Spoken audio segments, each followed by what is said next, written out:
Hello, hola, ni hao, salud, namaste everyone, wherever in the world you're listening to this, and welcome to 100 Sum Game, a negotiation podcast. If you think negotiations are like zero-sum game from economics, where one party gains while the other gives something away, you're wrong. In this podcast, we explore what 100 Sum Game looks like by interviewing master negotiators from a new industry each episode, therefore inspiring you to get the best outcome for yourself while creating value for your counterpart. We'll see what it takes to get 100% win-win outcomes from negotiating in each industry.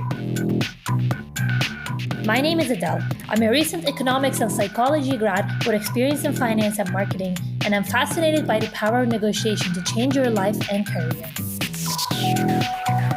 So, are you ready to join me in the arena to figure out the ingenious tactics of the game? Leave your shoes and missed opportunities at the door, and let's get started. Welcome to the very first episode of 100 Sum Game. I'm so thrilled to launch this podcast, and we're kicking off strong with an awesome first episode featuring an awesome first guest. Today, I have the one and only Jerry Lee with me, the co-founder of Wonsulting. Jerry will talk more about it, but Wonsulting is probably the only resource you need if you want to land your dream job. I got introduced to Wonsulting and consequentially Jerry back in summer 2021.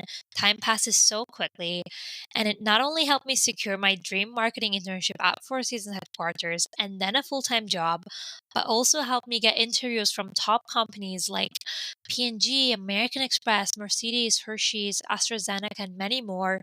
So go check out Wonsulting if you're looking for a job.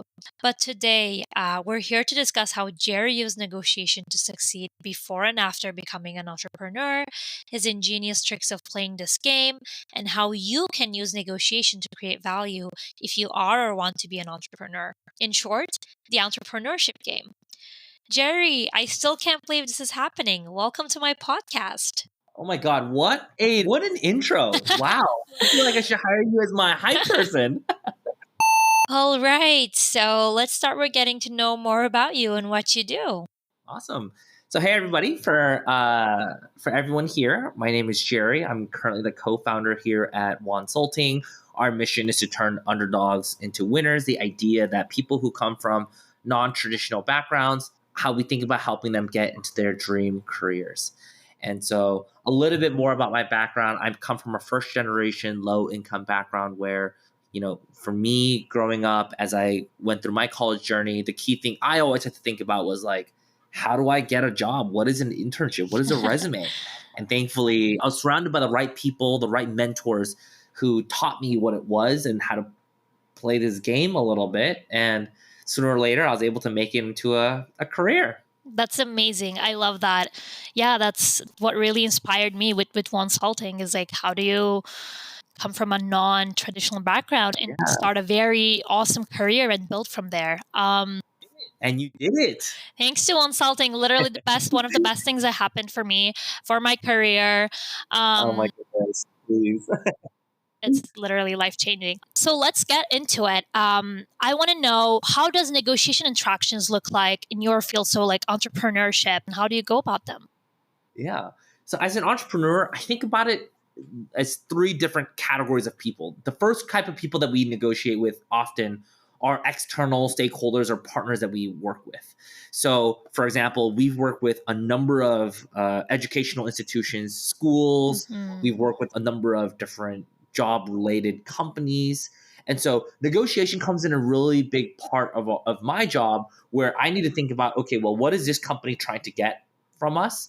And how do we make sure I help get the best value or the best return from this opportunity that I can?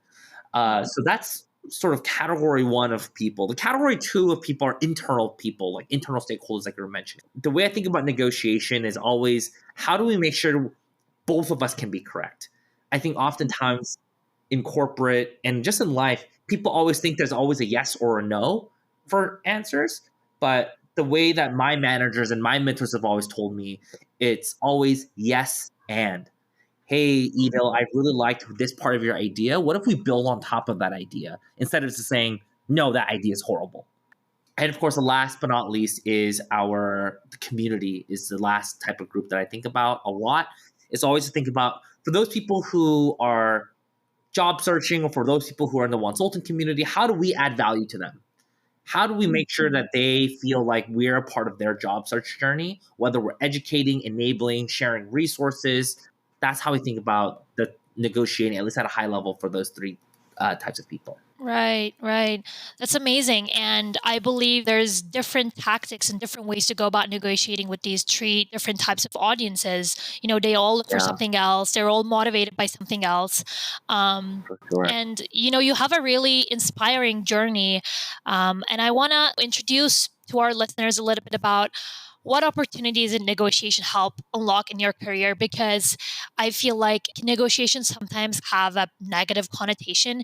People think like negotiators are negotiating in bad faith, or I'm trying to get Yeah. something from you. I'm trying to get you to pay a little bit more, but without really giving much value. But that's not the case. It can unlock so many opportunities for yourself in your career, but also for the other party as well. Yeah, that's a really good question. I think the biggest thing, at least the first time I really engaged in like big higher stakes negotiation, I think is when I got my first job. And when I got my first job at Google, I remember they gave me a salary of about, I think, 70 something thousand. They gave me a signing bonus of like 5 to 10,000, and they gave me equity of like 10 to $15,000 a year or something.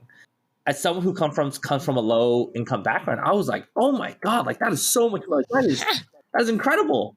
And so immediately I was like, yeah, sure. And then, but I kept hearing from people like, hey, you should negotiate. They can give you more if you say the right things. And I remember I hopped on a call with a recruiter and I was so ready. I was like, I can't wait for me to negotiate. I'm gonna stick it to them. I'm gonna get more money. But as soon as the recruiter said hello on the phone, I completely backed out. I chickened out and I just could not do it. Yeah, And happens to so many people. yeah, and it's so common because I was so worried, like, oh my God, like, can you imagine I tried to negotiate and then they rescinded my offer? But fast forward to what I know now, had I realized that, oh my gosh, like, I have value as a person. If I recognize that, then I absolutely would have negotiated. And in my subsequent jobs, I was able to negotiate about 30% more in compensation that I was originally offered. Yeah. Wow. That's a big opportunity that you unlocked there through negotiation. And like, what did you use? Like, how did you do that? Yeah. I think the biggest thing that my mentors have always taught me about negotiating, even in business, is always to make it fact based. I think a lot of people go into negotiation saying like, "Hey, I don't feel like I'm being compensated fairly. Hey, I don't feel like this offer is fair." But then if I ask, "Okay, how do you know it's not fair?" They're like, "Well, I know some of my friends are making more, and I feel like I just need more money." Right. I think that's something we try to avoid people doing because you want it to be fact based. You want it to be data driven so that you can say, hey, my compensation currently is $50,000, but everyone else, and based on the market data, $70,000 is what the average should be. And they want you to be happy with your offer, right? Their hiring teams want you to be happy because if you're not happy, well, you're going to leave very soon. They don't want to have to hire you. You go through training. 3 months later, you're like, oh, well, I'm not happy about my offer, and you leave. You have the shared incentive. You want to enjoy this job. They want you to stay. So then it all comes back to, okay, well, then what's considered fair? And making sure you're data driven and fact driven, I find to be the most helpful in having those conversations. Right. And maybe asking calibrated questions, right? Like how and what instead of like why. Why is this my compensation? And then consequentially making the other person defensive. And then you go into the conflict route and maybe your offer is rescinded. Then everybody loses, right? They have to go through their equipment again and you lose, they lose. So always calibrated questions, keeping it collaborative. Yeah, I think that's such a good way of framing it. I have a personal friend of mine who was negotiating their offer, but that friend actually had their offer rescinded because the way that they were negotiating, at least from the recruiter's perspective, just seemed a little bit more harsh and a little bit more less collaborative than they were expecting. And I think through this process, they were like, wait, whoa, like we don't actually know if we want this kind of negotiator on our team. And so it's equally important that you consider any job interview, any conversation to be like a full-fledged negotiation. And if you treat it as such, I think you'll be fine. But as long as you make sure that you remember that it's a conversation, you're both on the same side, you're trying to figure it out together, I think people are going to be okay. But I've seen situations where people became combative. And it's that combative nature that made people go, I don't know if you're a good fit for our team. Yeah, exactly. How about the growth and success of Wonsulting? There must be some things that you and the team did in order to unlock these amazing opportunities for Wonsulting and grow it and bring it to the scale that it is right now. For the audience here, so Wonsulting, what we are is we're a company that helps you find jobs. And the way that we do this is two ways. One is we have a team of hiring managers, recruiters, and professionals who love the idea of career coaching, and we've hired them to help our clients. And the second type of business model that we have is our AI product suite.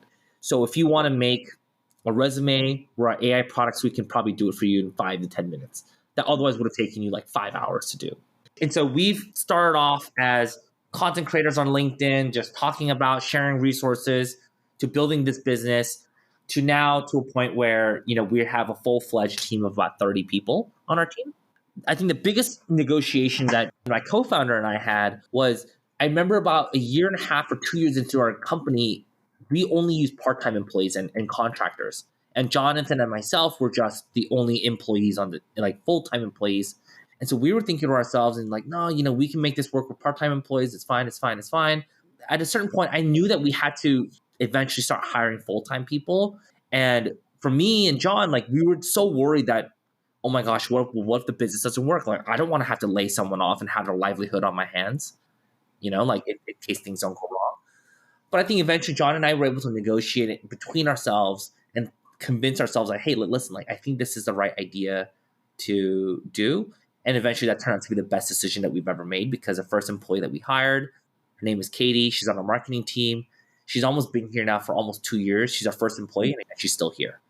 And so that was probably one of the biggest and toughest sort of conversations that John and I had, but arguably one of the biggest payoffs that we've also had as well. You created value for Katie and for Wonsulting at the end.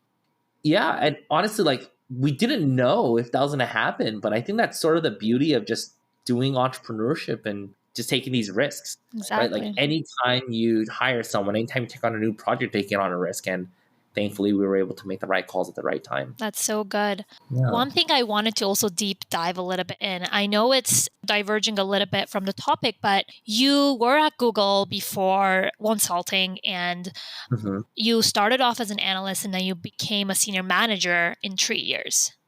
So how did you negotiate your value at Google or your compensation? And you were creating value for yourself, but also creating a lot of value for Google. So how did you go about it? How did you do that? Yeah, I think the biggest and most important thing was I made it very clear to my managers and my executives and everyone that I work with what I'm looking for. I said, the most important thing that I care about is that I get promotions, and that is I will do whatever it takes for me to get there. There's no question about it to everyone on my team, to anyone who worked with me. That was the one thing I cared about. So my manager knew, hey, if I want to motivate Jerry, if I want to keep Jerry, I got to make sure that this is what I got to do for Jerry. So that was number one, being upfront and clear about what I'm looking for and my expectations. The second thing that I did was I said, cool, now that you understand my goal, what I have to understand is what would help you feel comfortable for you to put me up for promotion. I did a lot of the legwork to understand hey, well, the promotion process at Google, there's typically multiple rounds of managers who have to, talk about you, to discuss you. And so I thought to myself, okay, well, I'm going to make my manager's life easier. I'm going to make sure I network with at least every single manager in my org to make sure that they at least know me. And I'm going to make sure that the projects I'm working on, they'll at least get some level of exposure to what I'm capable of, so that in case my manager ever goes and bats for me, everyone's going to go, oh, well, I've worked with Jerry. He's amazing. No questions there. And last but not least, once the time came about, my manager and I had a conversation. Again, we had continued conversation. And eventually I created a document where essentially I listed out, hey, these are all my responsibilities. These are essentially all the projects that I've done over the past X number of months. And I'm performing at the next level. And so because he had this document, because he knows my intentions, because he knows I put in the work, he felt a lot more comfortable. And once promotion time came around, a lot of the managers knew who I was. They knew the good work that I can do. So it was a very easy conversation for my manager to put me up for promotion. And those are all the things that I did to play the game a little bit better. Yeah, wow, that's amazing. And going back to this data-driven approach, right? You came with the facts and you made your work conspicuous, you networked, you understood what the other side was looking for, and you're like, "Hey, like these were the terms of the deal. You said this will make me get promoted, and I'm performing above and beyond." And then it's really easy, right? It's like Yeah. you make them agree without having the conversation because you set the terms previously by understanding what they're looking for. Exactly. And had I not known about how the promotion process worked, who's going to be in there, who makes the decisions, had I not known any of that, it probably would have been a lot harder for me to convince my manager. But because my manager knew I did all this work ahead of time, he knew that, hey, listen, like you put in the work and I feel comfortable to promote you. And most importantly, he knows that it's going to be a lot easier to promote me because everyone at the time knew the good work that I was doing. I also made my manager look good because I was like, yeah, like my manager's the reason why I'm performing well under my manager's mentorship. And so even for my manager, there's incentive for him to promote me because he can say, I coached and mentor someone to help them get promoted in a year. Because it's not just my manager's decision, it's everyone's decisions. So then my manager's manager thinks, wow, like my manager's really good. And my director's like, okay, yep, for sure. Maybe my manager has a lot of mentorship skills that allow him to get promoted too. Yeah, so understanding the arena, understanding the players, identifying the power players, basically. Very inspiring. So I kind of want to move on to a little bit about tricks of your trade, your ingenious tactics. So why don't you tell us about how do you play this game and how do you create mutual gains as an entrepreneur? Yeah. So I took a negotiations class in college, and one of the biggest things that I learned from that class really changed the way I thought about talking to people. My professor said, people think negotiating is all about, hey, there's a pie here and I want a bigger slice, and that means you need to have less. It's this idea of a zero sum game. And you and I were kind of talking about this earlier. But I think the biggest thing that I've learned from my negotiations class is that she said, that's very easy to do. Offering a way for you to get more than someone else, that's easy. But a true negotiator, someone who truly does well in this craft, is someone who takes the other idea of, well, why do we keep thinking about taking each other's pieces of pies? Why can't we think about increasing the size of the pie so that we both get more? Framing and thinking about it in that way really changed the way I thought about negotiating and the way I thought about working with people, because it no longer became a conversation around, hey, what could I do to get more? It became a conversation around, well, what do you want? Here's what I want. Instead of us deciding between option A or B, how can we think about creating option C? You can easily do this in your job offer negotiations. You can do this in negotiating contracts. You can do this in so many ways. That's great, creating the option C. And when you're creating the option C, I wonder how do you use your body language? What kind of like tone of voice do you use? Or do you use any sort of like tactical empathy? How do you leverage some of these things that are less, intuitive to people, but they can change the direction of the conversation? I think one of the biggest things that I've noticed in negotiations is that people know that it's a negotiation, number one. And two, people feel very tense during this negotiation. And oftentimes people can feel like it's a you versus me situation. So it's on you, no matter what side of the negotiation you're on, you have to make the other person feel like it's a collaboration. And the way that you make it feel like it's a collaboration is to call out good points when you hear it. So one of the things that I do, especially in negotiations, especially if someone has a good point, I'll say, hey, that's a really good point. I haven't thought about that. And just calling it out, I think just makes you more trustworthy, because then it becomes a less about, oh, well, Jerry just keeps talking about his ideas and he's not referencing my ideas at all. But rather you can truly make the other person feel heard. And that leads into my second tip around just listening more than you talk. I think is one of the most important things that you can do. And when you're listening, it's important to make sure that you're not making faces where you're like, what did this person just say? Or like, how could they? Because your nonverbals are just as important as what you say. And I think the last thing that comes to mind for me is to always reiterate the conversation, always reiterate what you heard, and make sure that you feel comfortable asking questions. I remember one of the most painful negotiations that we've ever had was with this business that we're trying to do a partnership with. But the thing is that we did a lot of these conversations live. And because we never really documented or repeated what they said, because a lot of these conversations were live, once it came down to actually creating the deal on paper, we were completely misaligned. And I was thinking to myself, like, oh my God, like I should have recorded this. I should have documented it. I should have sent follow-up emails. So that's probably the last one. Yeah, when you were talking about reiterating, it's this yes and phrase that we keep Yes. coming to. And another thing was like that reiterating is I was watching Chris Voss's masterclass. Chris Oh, Voss is like, yes. like an ex FBI hostage negotiator, now is consulting businesses and negotiation interactions. And the one thing that he talks about over and over is mirroring, like Yes. repeating last 3 to 4 words that your counterpart has just said. So that immediately tells the other side that I've heard you and I'm making it obvious by just reiterating it. Yes. And so I'm here to collaborate. I'm listening. I'm here. I'm present. I love that. That negotiation interaction that you just said was interesting.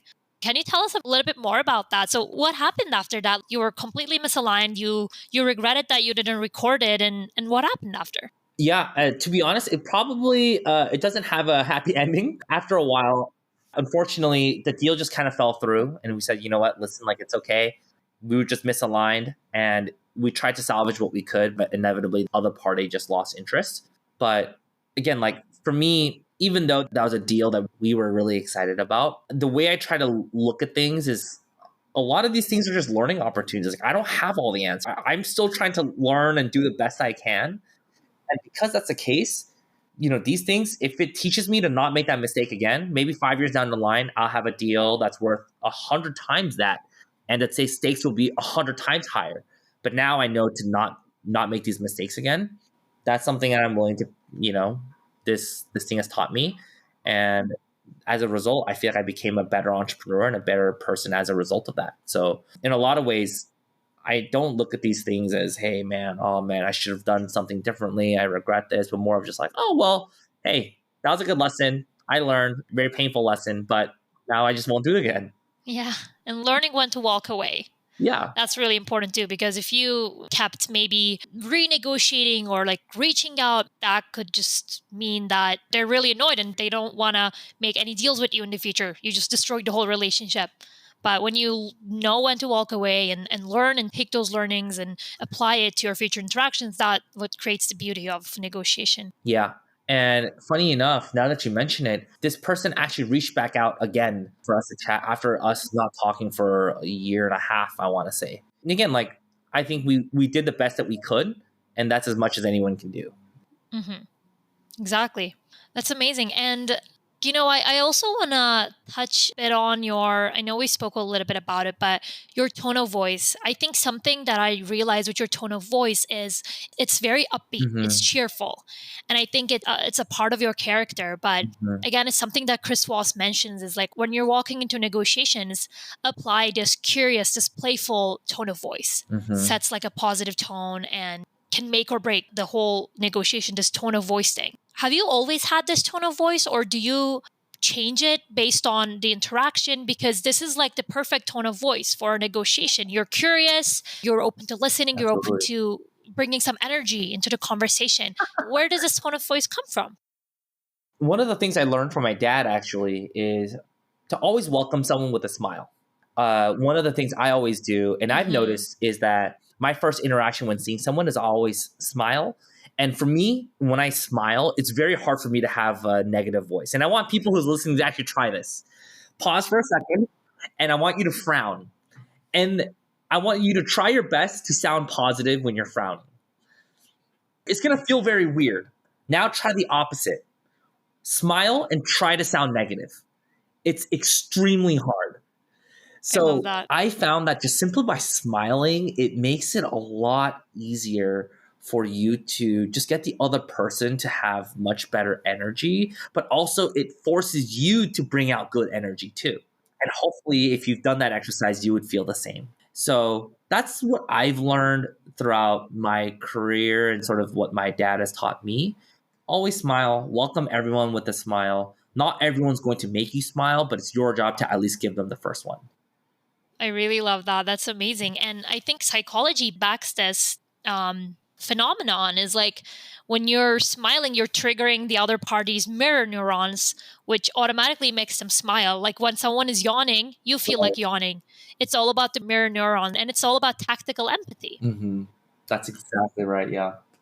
So these are all the good things that you do. I want to know if there's one thing you absolutely avoid. I think in negotiations, it's very easy to feel like the other party does not understand what you're saying, or it's very easy for you to feel like the other party is just misunderstanding you or that they're selfish or whatever. So, one of the things I try to do as much as I possibly can is I always try to avoid using you statements. And I typically find that when people use you statements, it's very easy for people to feel like you're attacking them.